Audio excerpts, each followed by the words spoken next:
Ayo folks, welcome back to another episode of 7 Deadly Fins. Today's episode, we're going to be talking about the lures that, in our opinion, are best for summer, you know. Things are slowing down, things are just hot and humid and annoying.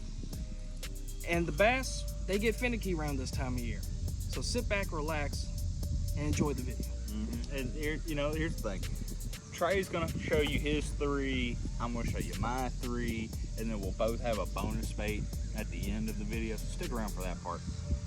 But we're just gonna switch on and off here and just go through these baits. You know, I'll comment on his, he'll comment on mine. We're just gonna throw it together. So I guess we'll just start off right now. What you got, Trey? Starting off, the most simple bait ever, It's true. the stick bait. Stick bait. Man, you can throw these a multitude of ways. It's absolutely insane what you can do with them. And for such a simple bait, how well they work. Indeed. You know, it's hard not to talk about it's one of the year-round lures that you can use. It really, I mean, all year long. Hardly matters. I mean, you know, certain people will be like, color really matters. You know, if you're in clear water, use this color. If you're in dark water, use that color. I'll tell you what, I think you can throw a Senko in almost any color and just nail one. I mean, they just hit it. Yeah. You know, maybe if you're in like a super clear part of or a pond or lake or something, that little bit of color differentiation might increase a couple strikes. I mean, for the most part, I think just throwing a Senko, stick bait, whatever you want to call it, just gets them. Yeah, 100%. Weighted, weightless, whatever you want to do, whatever your water depth, whatever you're trying to use technique-wise, it can do it. Yeah, like what do you got right there on that bag? Right here, we've got a Strike King Ocho Wacky Rig. It's just, you know, your standard Wacky Rig, and it'll straight get it. Yeah. 100%. Cast it out there, give it a pop or so. Let's it, you know, this time of year, you really want to slow down. That's going to be a theme you see throughout this video. It's just slowing down, maybe even downsizing certain baits. Like with this stuff, almost dead stick it. Just cast it out there, let it sink, pop it once or twice, let it sink, keep going. It's just what it is. Yeah. You know? Super effective. Or also T-rig, you know, stuff like that. But I'll jump over to my first one now, which is top water. And like I just said, the main theme with top water right now, other than going out early in the morning and later in the evening, you know, that's what everybody's telling you right now. Go out early in the morning. As soon as the sun's out, you know, get out there before that happens, and then stay out until you're not getting any bites on top water anymore. That's the best time to go. But what I really want to tell you is, you know, a lot of times you'll see throwing these big plugs, these giant poppers, your giant walking baits. What you really want to do is you want to downsize. Go to something a little more subtle, a little smaller. Go from this big 80 millimeter popper from Vicious. Go to this Berkley bullet pop. It's a 70 millimeter. You know, it's a lot quieter. Listen to the sound of it. This is that big 80 millimeter. Big old loud sucker. Then that's your bullet pop. Do a lot that. More tinny. Go, yeah, and if you're not a popper guy, which poppers catch them, it's just how it is all year. Maybe not in the winter time. I'm gonna be honest there. But some guys, you go down in Florida, they're still catching them on top water. We're not in Kentucky. Next, if you're a walking bait guy, go down to your smaller pencil poppers, or go down to your smaller walking baits. This is the LuckyCraft Sammy. That's a great one. LuckyCraft makes a great top water in the Sammy. It's really nice. Good size for your smallmouth too. And then, you know, if you're, you know, that was crazy. Leaf attacked me.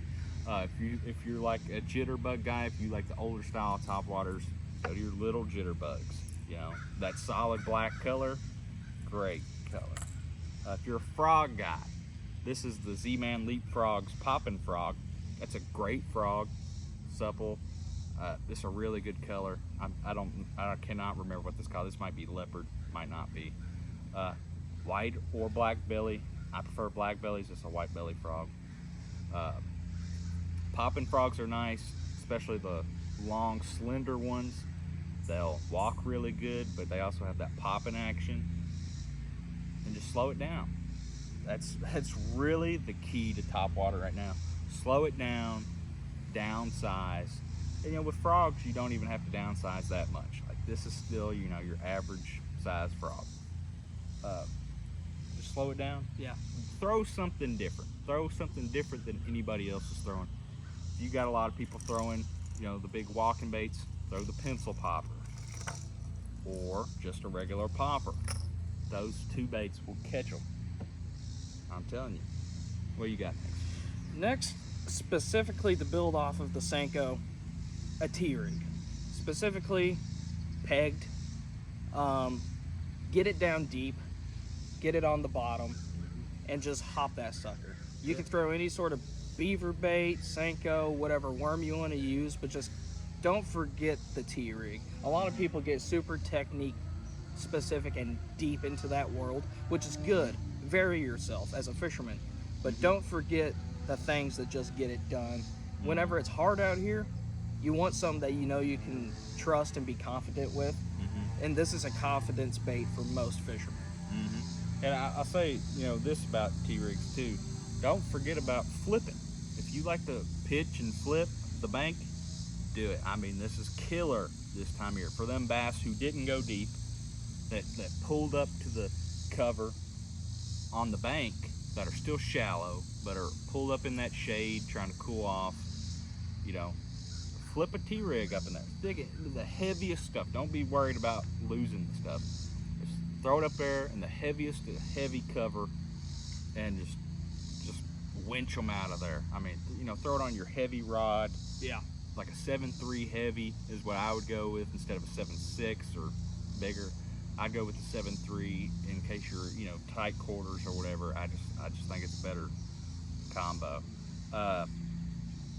And that's that Strike King Rodent on there, by the way. That is a great flipping bait.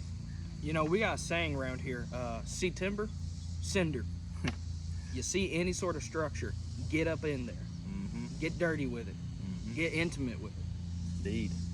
And it doesn't just have to be like a beaver style bait or a creature bait. You can throw Magnum Worms up in there. Just do what you got to do to get them big bass. Because while moving baits and your top waters you want to downsize, they may be one that big old Magnum Worm deep down there. That big bite, especially for those big lethargic bass, they aren't going to move for a smaller bite. Which I wasn't going to do this one next, but I'll go ahead and do it since we brought it up anyway.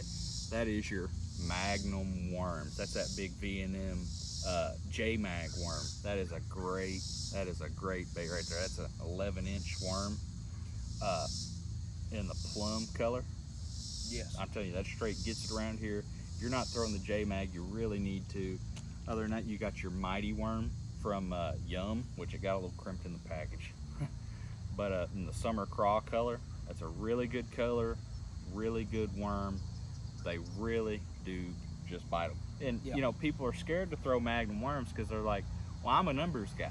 I don't want to just go out and catch 2 fish the entire day. I want to go out and catch 20 fish, no matter if they're under a pound or 5 pounds. I'm telling you, an 8-inch fish will eat this 11-inch worm. Yes. I've done it. It just happens. They still eat it.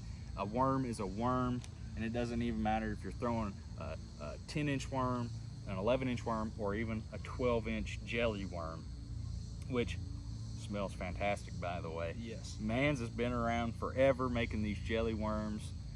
They came out with the grape color, which is also a great color. And Magnum Worms just get it. Yes. And then you also have like your Zoom old monsters. That Trey is about to show you over here. We forgot to bring that up when we talked about the T-rig. Yeah. Pardon us on that, but the old monster is just a go-to good color. This is the Plum Apple color from Zoom. Plum just gets it around here. I don't know about where y'all at, but in Kentucky, Plum is a go-to. Plum is very much a go-to. Dare I say, better than Junebug in some instances. It might be. And this is on a Tokyo rig, which treat it as an evolution of the T-rig. it gets your bait up off the bottom. So if you're in a fishery that has a lot of silt on the bottom, you'll notice you have a tendency to get a lot of muck up on your bait. And especially in like soft bottom ponds. Yes. You know, where there's not a lot of rocks. It's a lot of, like, especially if you got cattle or something around, you're getting a lot of that dirt on the bottom, a lot of it lifting up and all that silt.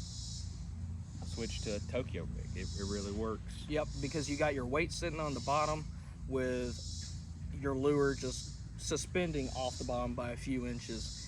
It gets the visibility of your lure down there higher, and the fish will just go after it more. It will. They absolutely will. Because they don't want to eat something all dirty. They're smart enough to not do that. Yeah, they don't want to go, you know, sniffing around down there in the dirt and getting all kinds of dirt and stuff up their mouth. No. To grab a bait. They're just not going to do it. You know, it's hot. They want something easy. Tokyo rig. Yep. Just how it works. I guess I'll go to my next lure, which is the Chatterbait. Now, I know I've been telling you this whole time, slow down. But, and it's the same with the Chatterbait. It's just, it just draws that reaction strike. Throw it around there as close to timber as, if you got timber, throw a Chatterbait by it. And I know, especially with Chatterbaits, people are really scared to lose them because Chatterbaits just, that's what they do. You throw it around wood, you're probably gonna lose it. And they ain't cheap. That's the place where you gotta throw them. And you know, Z-Man, I think they've done a good job taking that into account when they came out with the Crosseyez Chatterbait, which is just, they took their Crosseyez flipping jig basically. They put this wire guard on there, bend that up and out, and then throw that around some timber, just cinder. And this helps you out so much when it comes to losing them. You'll lose way less, and I know, you know, it's $10 versus $4.90 or whatever it is for an original Chatterbait. So you're spending over, like, it's like 2.5 times the price, but you will lose 3 times fewer. Yeah. It works. And that, you know, and everybody makes one. That's the Strike King Thunder Cricket right there. That's another really good one to throw. Really good. For all of our Googan people. And sadly to say, I do have one of these, but yes, for the Googan people, it's the Googan Squad Clickbait.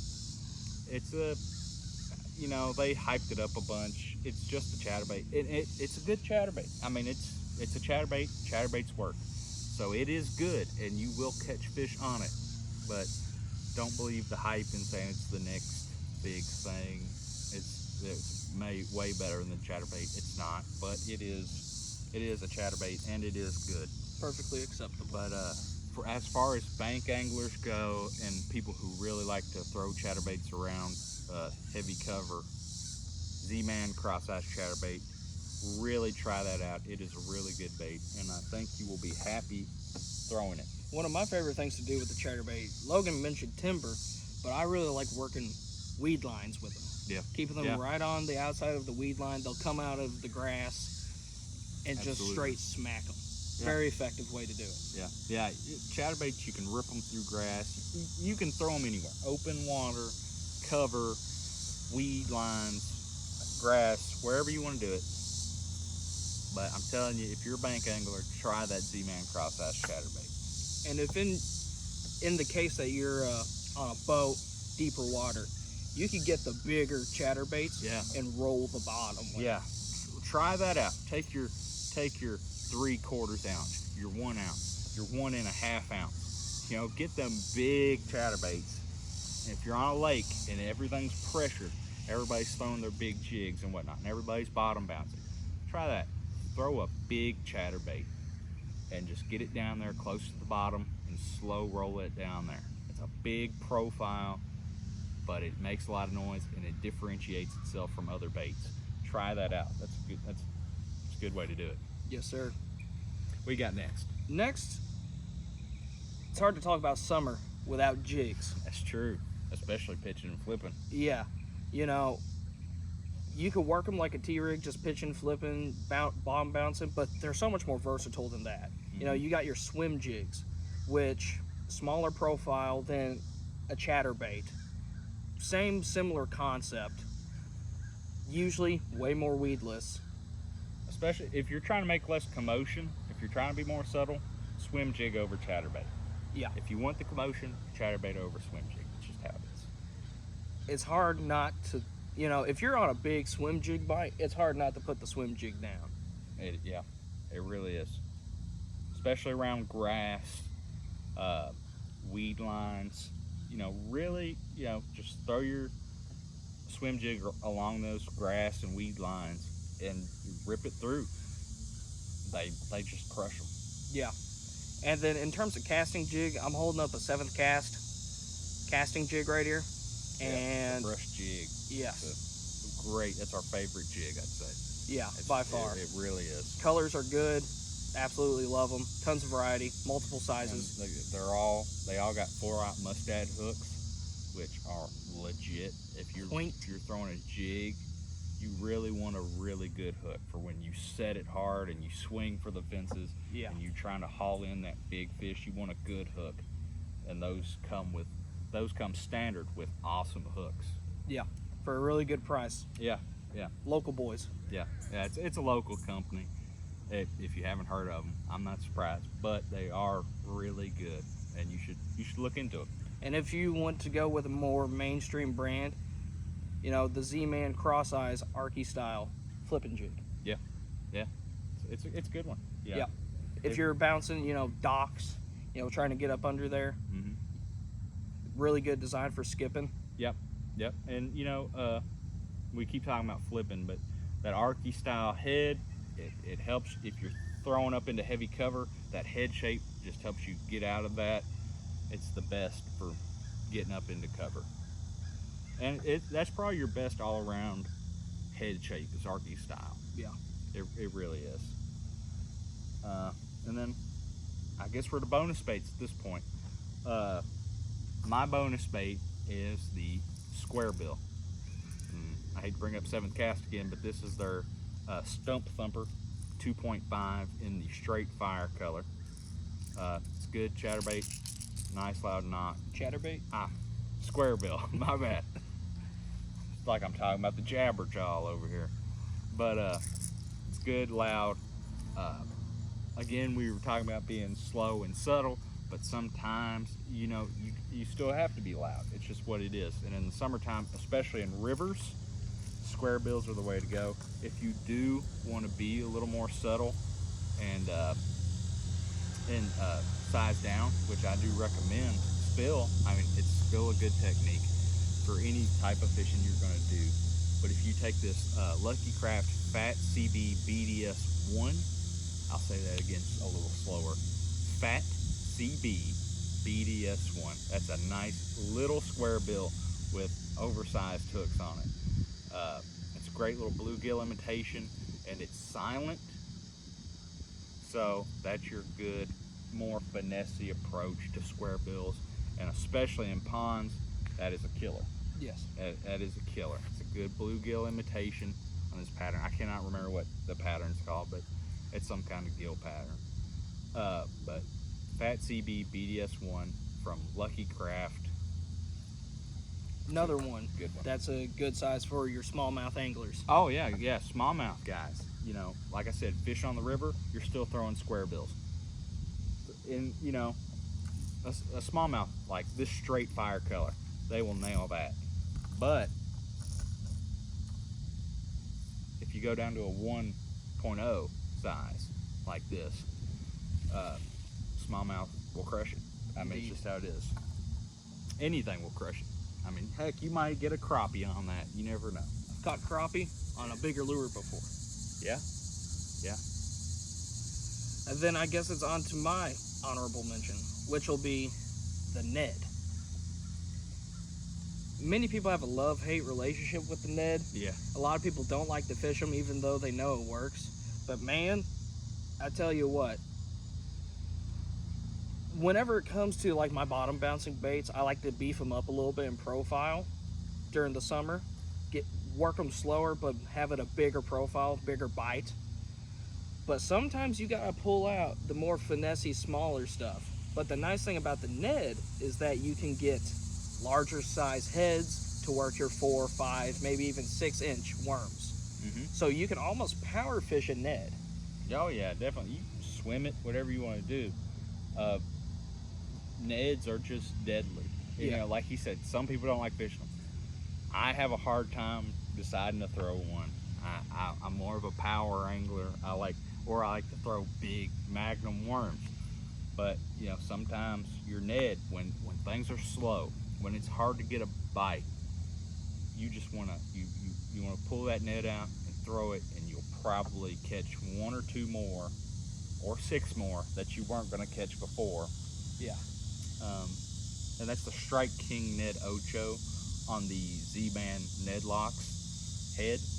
Indeed. So if you want to get it up there in the thick, in the muck, weedless design, it's an extra wide gap hook. Yep. So you can get up in there with a smaller profile, similar to what you would maybe want to do with a text pose T-rig. You could do with a Ned and still be just as weedless. Absolutely. And you know, it's hot. It's the dog days of summer. Bass are kind of like people. When you're out in the sun and it's hot and it's humid, and you know you ain't got your cold bottle of water to cool you down, you don't want to go chasing after a guy pushing a hot dog cart running. You know, you want that guy to just be sitting there for you, and that's what you're going to do. You're going to go over there. You're going to get your hot dog. That's what a bass wants to do. They just want to go over there, get their hot dog. Okay. It's a pretty big hot dog. You know, it's like a foot-long coney from Sonic. But now I'm hungry. I am too. We should wrap up this video. Go get some food. Yeah. But remember, slow it down, change it up, throw something that you're normally not throwing, except for, you know, your T-Rig or your Ned or your jigs. You know, those still work. But again, change up your trailers, maybe change up the color, change up your weights even. Yeah, so like on your jigs, right? This whole summer you've been throwing your big, loud, got a lot of action, your rage crawls, whatever. Slow that, or you know, change that up. Throw a chunk on there, something that's not making a lot of action, something more dead, but that still bulks it up. But just change it up. Yeah. Maybe on your swim jigs, throw a slimmer profile. Throw a fluke. Throw a fluke on there instead of your Rage Menace like I have on there. Dare I say, maybe even make an attempt with like a spinnerbait trailer. Yeah, you could do that. Something a bit thinner, something a little bit more dead, but still gives almost like a strike indicator. Which, pro tip for those who like to fish black and blue, this is corroborated by Matt Allen from Tactical Bassing, but it works. If you're rocking a lot of black and blue stuff, mix in a chartreuse trailer. It'll do it. It gives them a strike indicator. Yeah. Take your favorite lure dye, and what a lot of guys will tell you is to dip the claws. I don't suggest that. Get up there, dip the body portion, and leave your claws the same color. That way, that like Trey said, that's a strike zone. They're keying in on that chartreuse color amidst the black and blue. So if they're just aiming for that chartreuse and they're just trying to grab the claws, well, look at that. They're grabbing down there and pulling and not on the hook. So dip your body, and that gives you your chartreuse strike zone right in the center of your bait instead of towards the end. Yeah. What I've even done is on my smaller jigs, you know, like your less than a 1/4 ounce jigs, get a small black and chartreuse tube and just feed the tube up onto your hook, and just make sure that the chartreuse portion of the tube where the tendrils are exposed. And it gives it that little bit of extra flash, a little bit extra of ooh shiny that the bass see, and they'll go for it. And it does work well.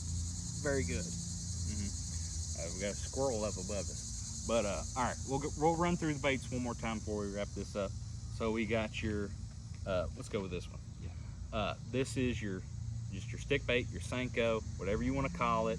Man, that's a good looking color though. That's the We keep talking about 7th cast in this video, but this is the 7th cast do it. The do it stick, yes. In their June bug colors. Their June bug color is very sexy. I mean, it's a dark, deep purple. Almost black. It's pretty dark, but it has that bright green flake that just causes so much contrast, and it looks really good. Also, we'll mention we have a Gary Yamamoto Senko. It's your original Senko. Then we have our Magnum Worms here. It's the jelly worm. We have our Chatterbaits and Clickbaits. We have our topwater, your frogs, your poppers, your pencil poppers. We have our square bills. Got your T-rigs. Any sort of bait you want to throw on Both of them. Both your T-rigs. This is the other T-rig. The other Tokyo T-rig. Rig. Got your jigs of all varieties. Swimming, brush jigs, flipping, arky style, whatever you want to do. And then the little old Ned. Yep. Little old dinky Ned. Silent but deadly. Yes. Silent but Nedly. But I want to die.